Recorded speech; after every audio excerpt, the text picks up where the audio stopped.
Hi everyone, this is Scotty and I'm going to be doing Scavenger Hunt number 2. So what I'll do first is that I will choose my jurisdiction. I have all states selected right now, but I chose to do Mississippi, so I'll click on Mississippi and save it.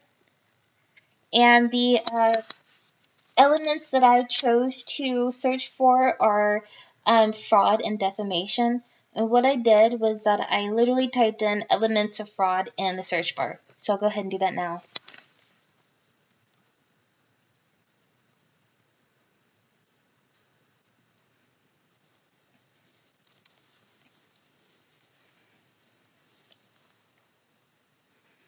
So, I thought that it was pretty neat that they gave me the answer to the question I was looking for at the top, without me having to search so far.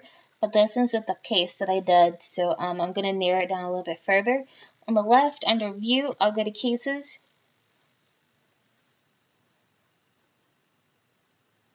And then on the left-hand side, under Narrow, I'll click on Jurisdiction. I'll choose Supreme Court.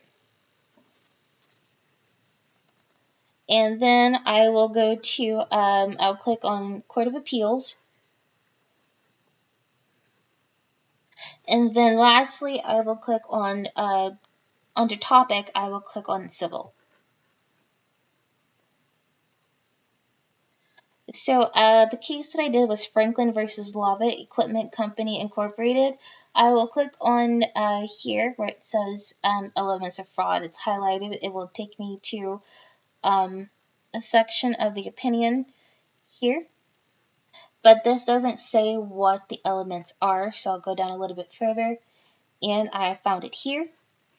It says, in order to establish fraud, the plaintiff must prove a representation, its falsity, its materiality, the speaker's knowledge of its falsity or ignorance of its truth, his intent that it should be acted on by the hearer and in the manner reasonably contemplated, the hearer's ignorance of its falsity, his reliance on its truth, his right to rely thereon, and his consequent and proximate injury.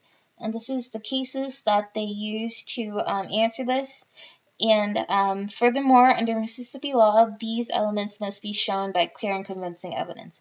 So Mississippi, here are the elements of fraud. So I knew this case was published because it has the reporter information at the top. It is in the 420th volume of the Southern Reporter, 2nd edition, page 1370.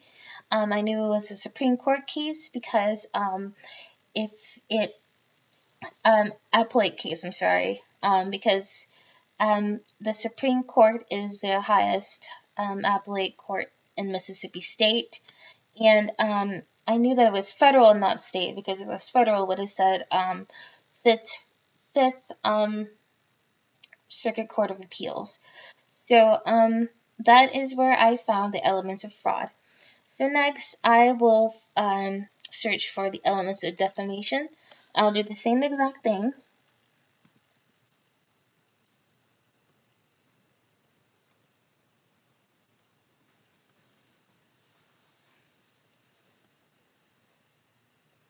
Okay, again, so I thought that was pretty cool that it has the answer right here. But again, I'll go to cases on the left-hand side. I will go down to narrow, choose Supreme Court and Court of Appeals again, like I did with the last one.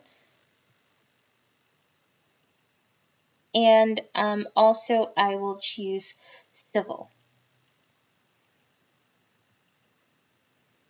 So this is the case I did, Franklin versus Thompson. I'll go click on highlighted where it says elements of defamation. And this took me to the head notes. I mean, not the footnotes, I'm sorry.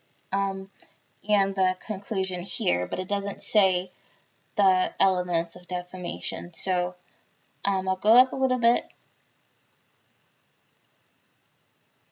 And here it gives me the elements of defamation. And they are a false and defamatory statement concerning the plaintiff, unprivileged publication to third party, fault amounting at least to negligence on part of the publisher, and either actionability of statement or irrespective of special harm or existence of special harm caused by publication.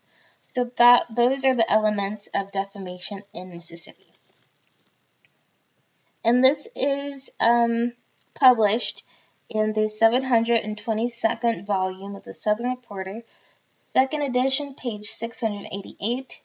Again, this is a Supreme Court of Mississippi case. That's the highest court of appeals in Mississippi State. And it's state and not federal, because it would have said the 5th District Court of Appeals, and that's federal. So these are the elements of defamation in Mississippi. And this concludes my scavenger hunt. Thank you for watching and have a great night.